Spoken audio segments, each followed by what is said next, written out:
በቱርክ የወንጀል መቅጫ ሕግ አንቀጽ 83 እና እንዲሁም በቱርክ የወንጀል መቅጫ ሕግ አንቀጽ 92 በተደረገው መሰረት ተከሳሹ ማላጃር በጦር መሳሪያ ዝርፊያና ሆን ብሎ በግድያ ወንጀል በመሳተፉ የዕድሜ ልክ እስራት ተፈርዶበታል። አባዬ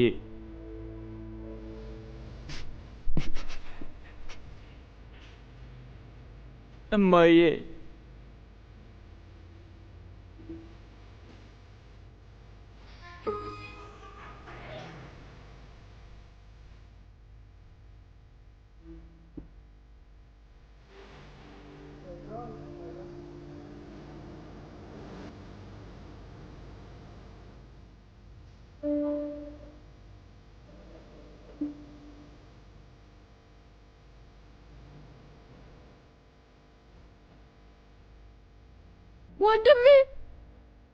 ወንድሜ ቆይ እኔን ጠብቀኝ ወንድሜ እባክህን አትሂድብኝ ወንድሜ እባክህን አትሂድ በሩን ክፈትልኝ አትሂድ እባክህን አትሂድብኝ እባክህን ወንድሜ አትሂድብኝ